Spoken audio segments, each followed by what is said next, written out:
So orienteering is a sport which people run one place to another using the compass or a map and finding your way along the course when using, and again I said, using a map or a compass.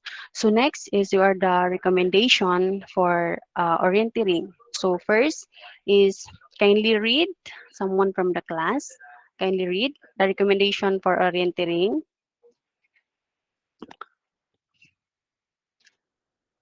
Yes, Sugadol, kindly read and explain. Uh, Exercise regularly to keep yourself in good physical condition. um, Um, so, ibig sabihin naman yan is para mas maganda yung body natin, kaya dapat talaga natin mag-exercise every morning, just like what I'm doing. Because di masyado ako nakakalabas sa bahay, kaya para mas makondisyon yung katawan ko, kaya nag-exercise ako sa bahay, home-based exercise. Yes, very good for that. Thank you for that. So exercise and regularly to keep yourself in a good physical conditions. So exercise is very important on us, for us, from us, and to maintain our health and a good physical conditions, not just in the orienteering, but and also to the other sports who are engaged in physical activity, or not just in a physical activity like swimming. So we need to be good, keep ourselves in a good physical conditions. So next is anyone from the class to explain number two.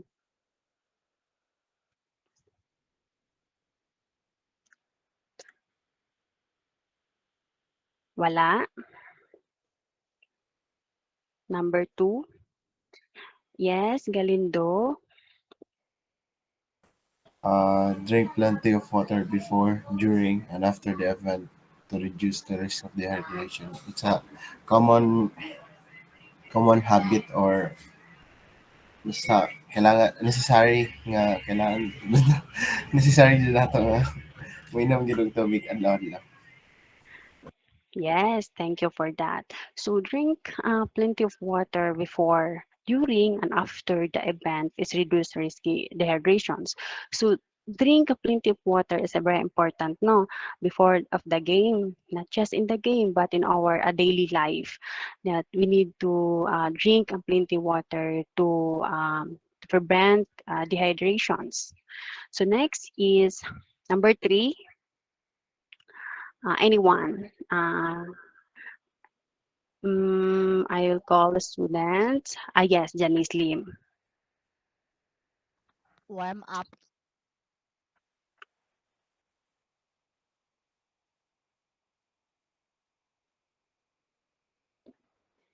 before entering. Orienteering include plenty of sustained stretches. Ah, what unsa imong nasabtan sa number three nga kuan?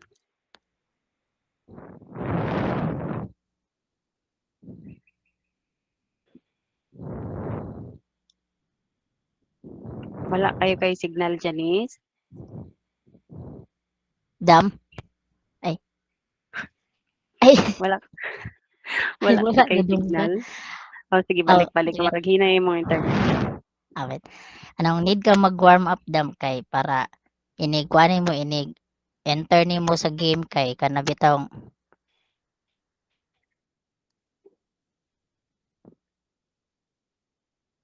Murag putol-putol imong tingog.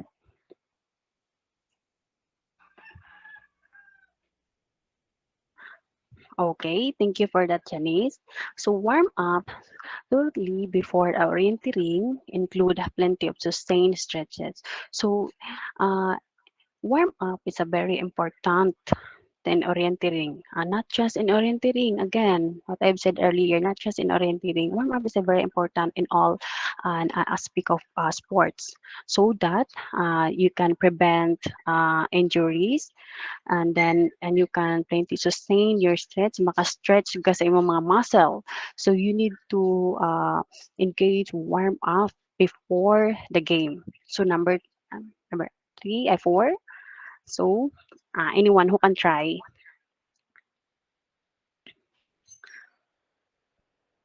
the number 4. Wala.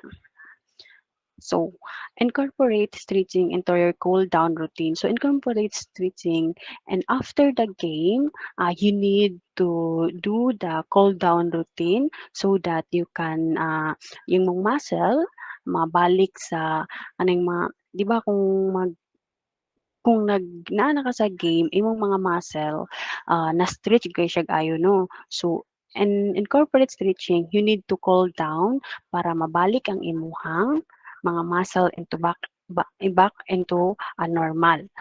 So, and next is wear an appropriate shoes. Make sure your shoes are comfortable.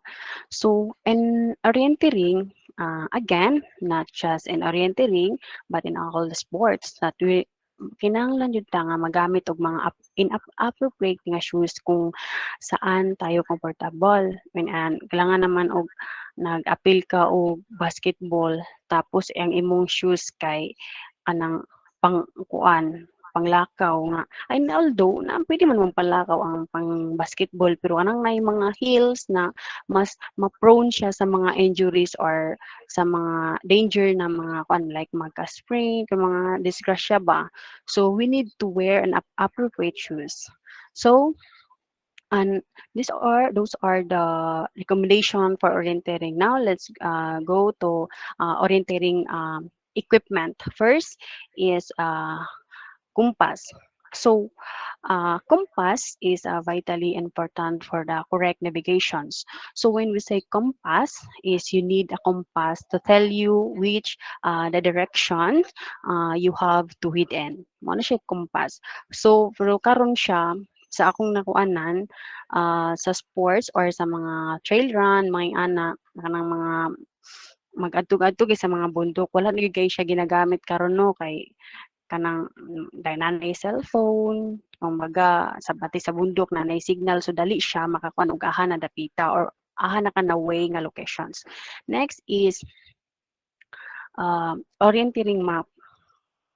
Orienteering map show topographic pictures or including boulders, cliffs, ditches, and fins. So the map is provided by organizer. So it also shows the course with all the control points which must be visited. Okay, who can explain what is a orienteering map? Kung sa imong nasabtan based sa akong gibasa nga nakabutang diri. Anyone from the class? Are you still there, class? Kung naa pa mo dira, pagsulat og naa. Galindo, yes, Galindo. I do think that the map represents as the guide or mga likayanan sa mga hazardous areas. Mm. Okay, thank you for that, Galindo. So you're correct. Your answer is correct. So including Boulder's Cliff, sa map, diha nimo makita in long run or orienteering map, diha nimo makita ang mga danger zone or dangerous area or out of bounds. So mga bato nga dagko, mga baki, mga pangpang. So the map is provided by the organizer. So ang in orienteering, ang mga organizer ang mag-provide ana and then also shows the course with all the control points which must be visited. So, in orienteering map, nakakita ba mo asa ang ano mo di asa ang triangle, di ba na triangle?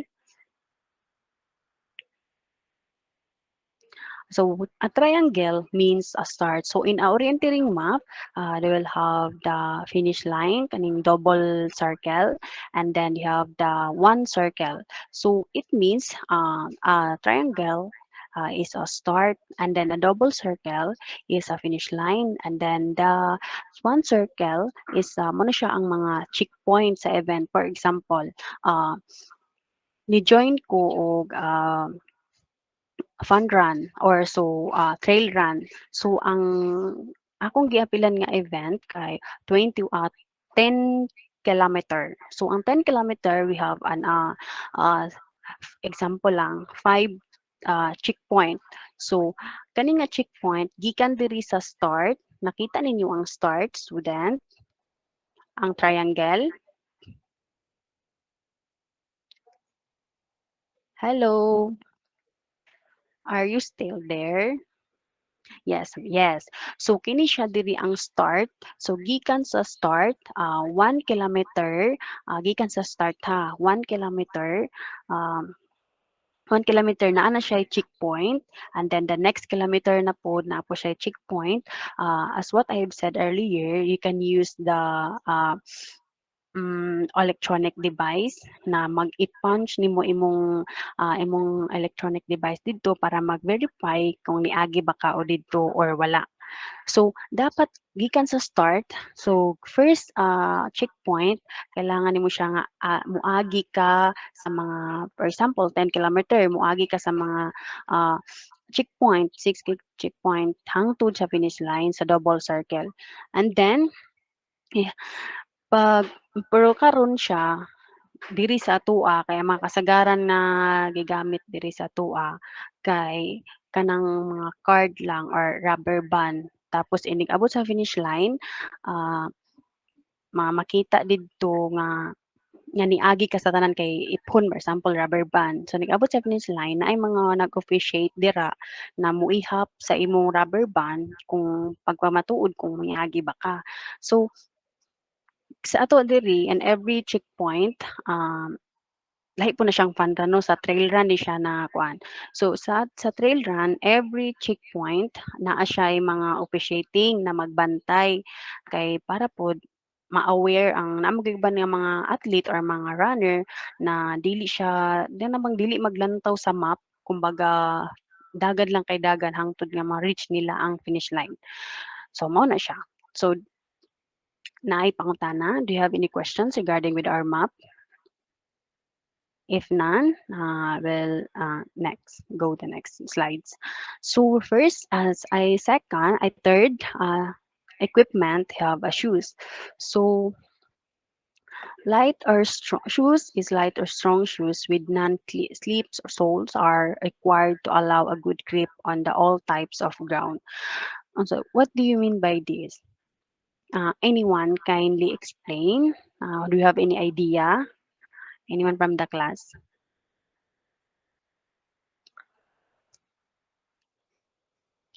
Wala?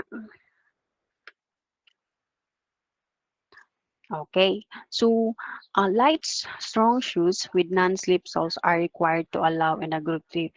If you're in engaging sa sports and orienteering, kailangan din ka magsuot nga all types of ground. Kana bang flat siya, dili ba magsuot ka og pangtakraw na shoes, nagkuhan ka og orienteering. So, prone siya sa mga injuries or sa danger sa imong mga tiil or ma-injured ka.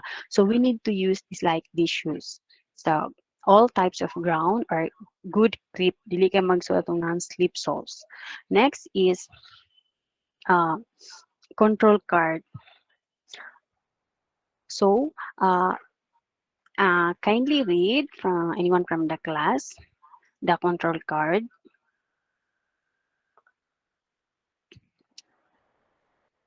Wala.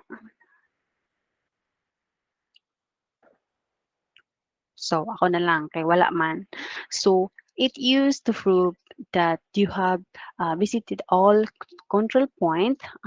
There will be either electric device to record that you have to wear there or a manual hole punch device that mark your card. So, at what I've said earlier, na kini nga card control, every checkpoint kailangan ka diri mag-punch kang to verify you nga niagi ka or to prove nga niagi ka ana nga checkpoint wala ka ni shortcut.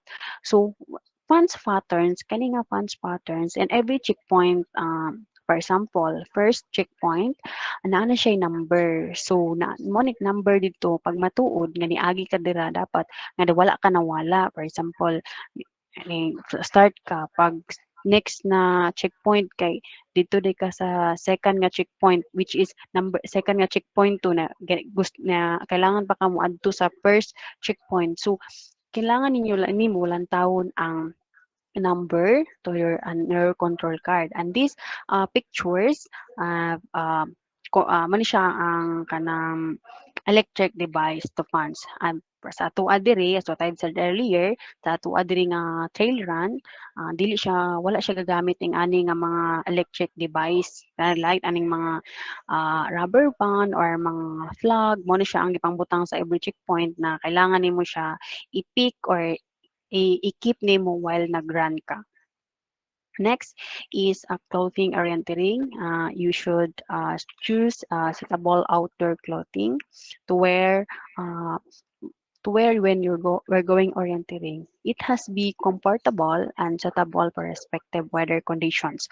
So in an orienteering, you should choose a suitable, not just in orienteering, but as what I've said earlier, in all sports. Kailangan di ka magsuot og mga cool na asa ka komportable. Alangan, pero na naman po yung mga athlete na mas prepare sila sa kanang cycling or kanang saliko siya dili siya maging ani mag sweatshirt or mag leggings pero in orienteering mas advisable siya kung mag-ing-ani ka og suot kanang mag-leggings to avoid sa mga crutches, sa mga gasgas, nga sa mga katul-katul or mga insect bites.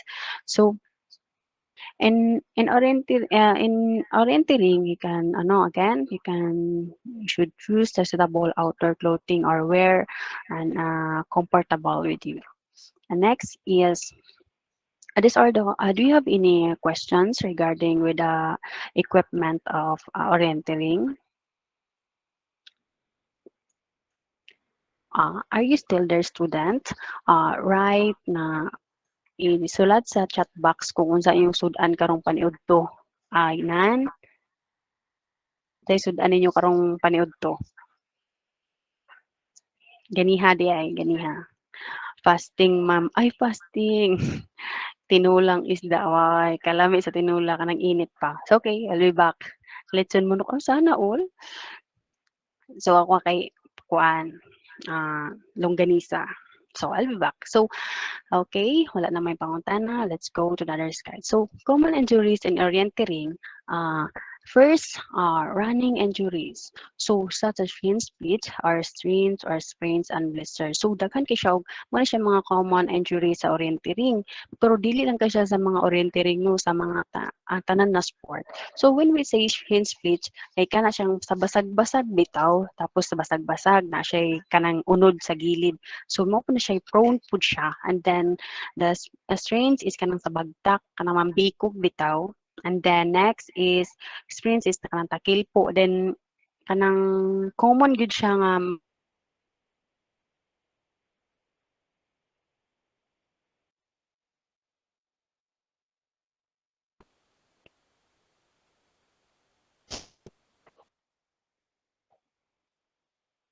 wala. So anang blazer mo siya common sa mga sports. Kanang luto bitaw kanang sa tiil mo na siya. Bisan na siya kanang luto sa tikod, bisag na siya muan. Mo na siya kuan prone sa running injuries. So next is overuse injuries as although orienters run on soil rather than concrete and bitumen. So they may still a vulnerable overuse. So when we say vulnerable ka nang na overuse na imong muscles. So for like example imong tuhod.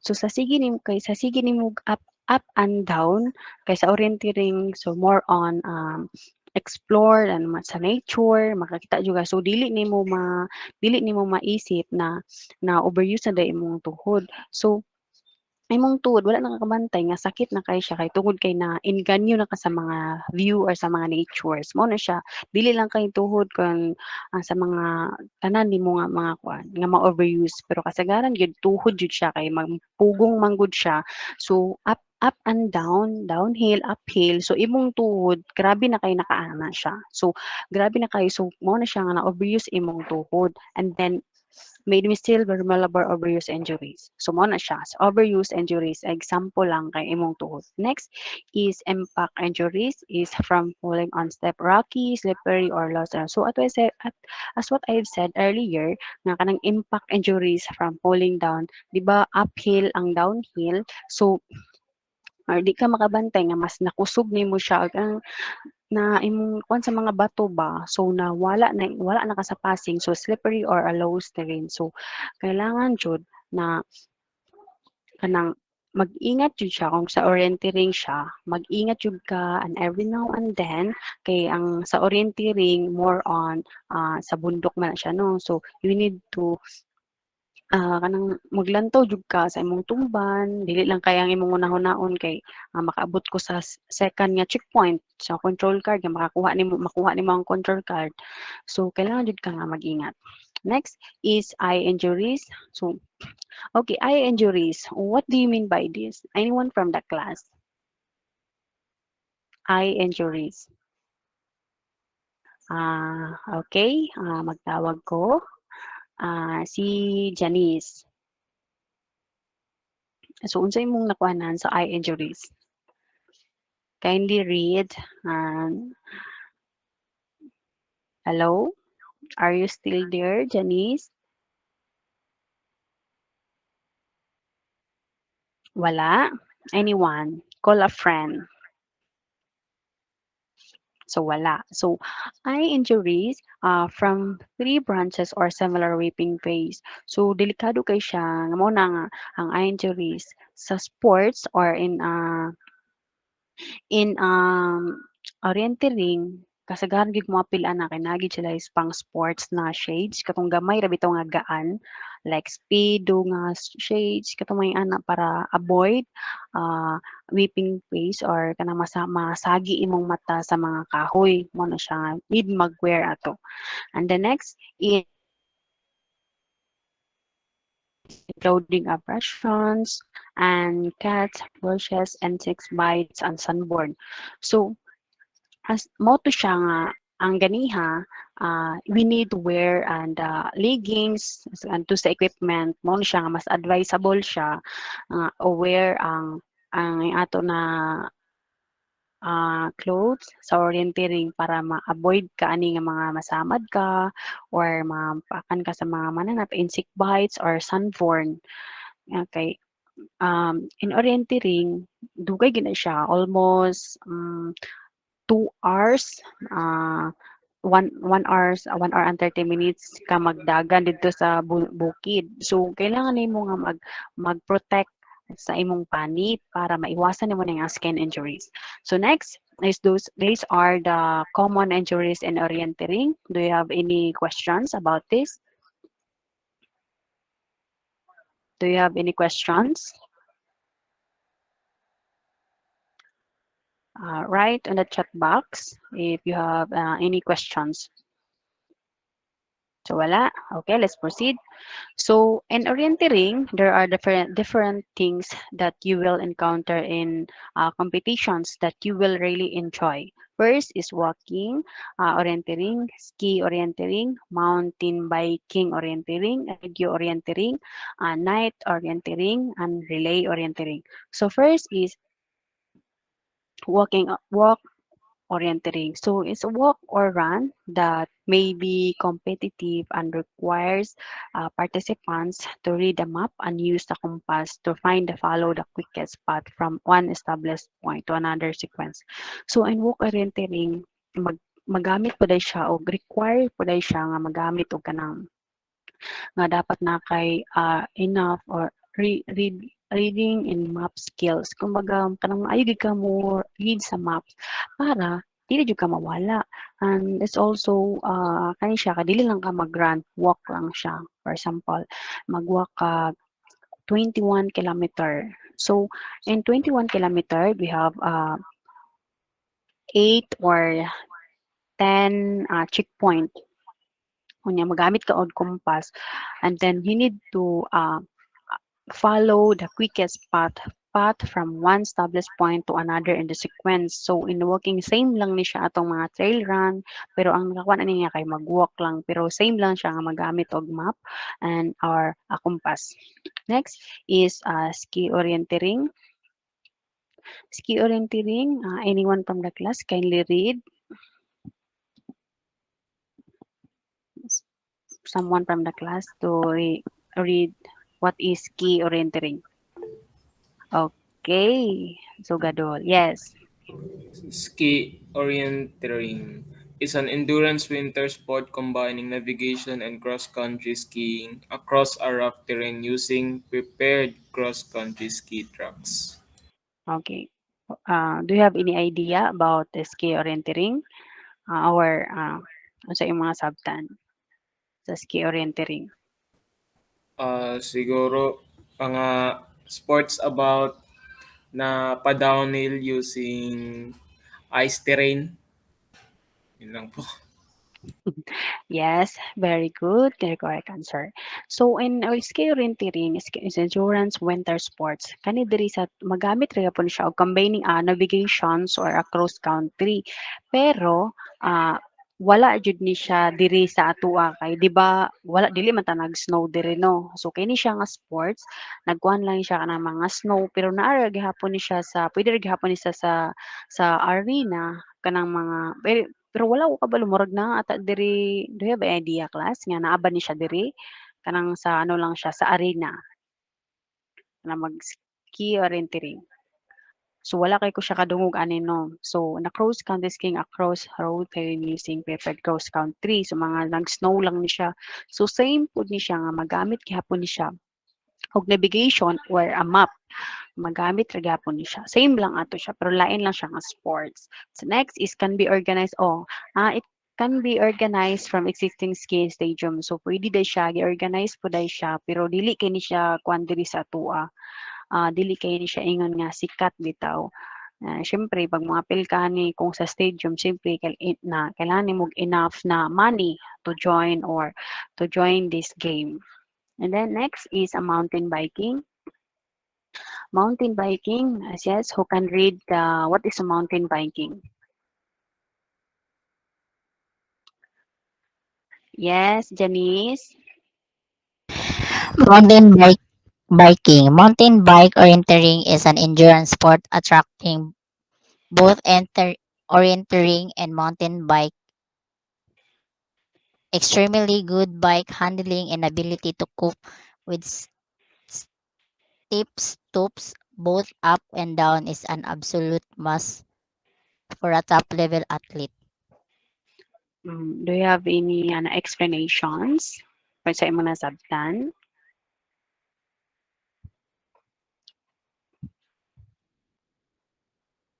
Wala.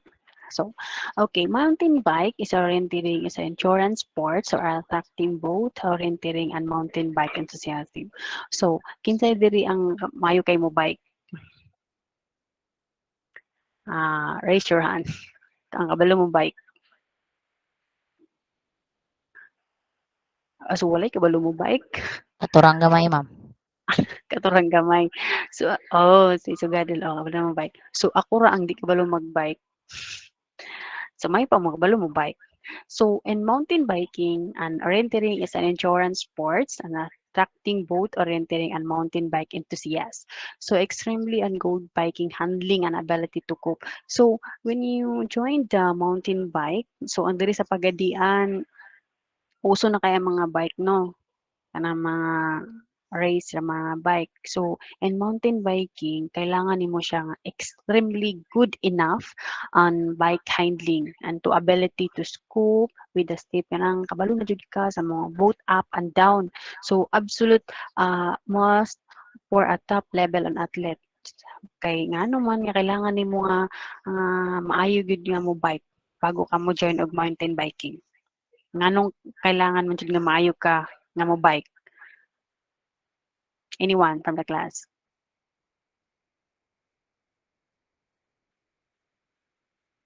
So wala. So in mountain biking, you need to good ka nang maayo kay ka mo bike to prevent na ma ma sa danger kay for example dili kay kakabalo mag-adto sa up and down na downhill uphill o na mudmud na ka nalahos na ka dito sa gilid or nadto na ka sa pangpang hindi wala na di na ka kauli sa finish line na piang na ka didto so we need to kanang extremely good enough to handling the ability of biking. Next is the radio orienteering.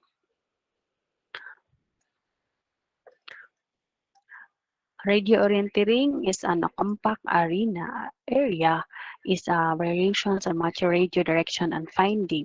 So find a race in which individual competitors use an topographic map and magnetic compass to navigate through diverse wooded terrain while searching for a radio transmitter. Mara siya ka ng fox hunter. So in radio orienteering, kanang mura ra gyapon siya katong trail run or mountain bike pero ang ilahang gidala kay katong ah telegraphic radio katong na siya radio transmitter or magamit siya og magnetic compass nga every checkpoint naa sila ibutang na mga radio transmitter or mga sa wood nila ibutang sa mga terrain sa mga every checkpoint na siya didto nga ang mga players sa radio entering magbitbit sila og katong mura siya kuan sa diri sa dunggan nga mahibal madunggan nila nga naa na diha nga ano diha ba sa north or west or diha ba nga mo straight sila nga motingog ang radio kung naa na to ang checkpoint nga ilang at kailangan nila i-punch dito. Pero diri dili kay ta familiar ani nga sports nara ni siya sa ibang bansa kay wala magigay ni siya gikuan diri sa atoa. So dili kay ta maka gets ani pero mm, ang same lang ni siya sa ang flow ani same lang sa mga trail run na magamit og compass pero our compass or map pero ang topographic map lang ang ikuan nila or a magnetic compass to navigate through diverse and wooded terrain. So next is relay orienteering. So this is the most popular team and competitions. So the number of legs in a relay depends on number and the persons on team. So all the rules and regulations concerning the cruise uh, country and entering apply to relay orienteering except that competitor run. So in a relay orienteering, you can run or can join by team. So for example, in triathlon. So in triathlon, first runner, second run, bike, run or run, bike, swim, ang run ang finish line, ang mag-finish. So upat ka member sa group. So ang first runner first nga team, first person na member sa team ay runner and the second biker and then third is swimmer and last is ang run as we running siya and then there will be relay orienteering like runner sila upat runner sila so there will be really orienteering mas most popular or team competitions or it depends on number of person on team. So it depends sa organizer kung pila ang gina-organize nila or ginahatag nila nga rules kung unsa ang buhaton sa members. Pero ang relay orienteering, we must remember this na team popular team competitions. Next is mao ni siya, pictures. So next is a night orienteering. Orienteering is a sport that is mostly done outdoor in wilderness areas. It is a pastime that combines speed and dangers. So night orienteering, okay, information running at night with limited visibility is a very good map reading exercise as has to be more exact and one orienteering compass is also more important at night. So anyone from the class, unsa imong nasabtan ani nga night orienteering? based sa akong gibasa. So unsa man, do you have any idea about night orienteering? Anyone from the class? Hi class, are you still there? Kindly write down your favorite color in the chat box kung naa pa mo dira. Black, si Sugadol, black. So, pink, ay, ka-cute sa pink. So,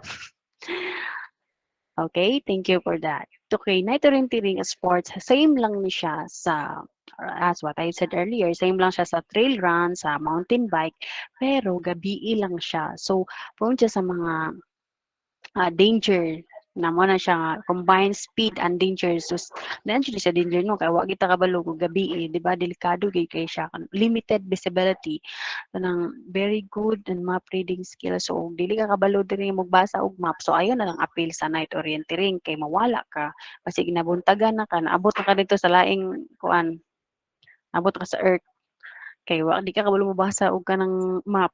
So layo na kay kag daabtan. So an compass is also more important at night than in daytime. So diri gid magamit kani nga game, diri magamit ang compass gid kayo. So in other games, ang ginagamit mas gamit kay ang map. Pero in the night orienting, you need to is important night than in daytime. So gamit kay siya ang compass ani nga night orienting. So next is, okay, do you have any questions regarding those games? Do you have any questions? Wala? Wala, ma'am. Okay, very good. Okay, let's proceed. Okay, there's have the health benefits of orienteering. So, one is create a balance between mind and body. So, nganong mag-create man siya balance and between mind and body? Uh, Janice, what do you mean by this? Create a balance between wine. Call a friend, anyone from the class who have an idea about this. Yes, Galindo. Because your mind and body works together while determining where you are or where you're gonna be. Yes, very good. So, and orienteering, the health benefits of orienteering is create and balance and between mind and body, as what I've said earlier, that when you enter the game, you need to be keep a physical, kung kanang kuan kay ka ba maka-create gyud siya kanang maka-create jud kayo siya og kanang maka-relax sa body nimo kay ngano ko sa health and orienteering kay di ba makakita kag mga natures sa mga kahoy kanang mga bugnaw na hangin so maka-create gyud siya balance between mind and body maskin pagkapoy no. So next is sharpens decision making skills. So what in sharpens when we say sharpens decision making skills like reading map skills. So when you join the orienteering, syempre, maayod ka mabasa og kanang map. Kaya ug di ka kabalo mabasa, that's what I've said earlier, na mawala ka. So next, increase our cardiovascular capacity. So mga increase and cardiovascular capacity. It's very important that you have enough on the cardiovascular or endurance in our body or ourselves. And next is enjoying time with the natures. So enjoy gini mo ang nature. So dili nimo ma-feel nga kapoy ka at kay na-enjoy ka sa mga natures. So increase time being outdoor with the natures, improve people health and happiness. So outdoor. So increase time being outdoor. So as what I've said earlier na mas enjoy siya together with your friends, family. So kwan kay siya. Enjoy kay siyang orienteering. Although kapoy pero i-enjoy na lang. Not just in orienteering but in our daily life na for example kapoy na kag klase, kapoy na kag eskwela, pero i-enjoy na lang nimo. Dili nimo ma-feel nga uy, graduate na day ko or human na day ang SEM.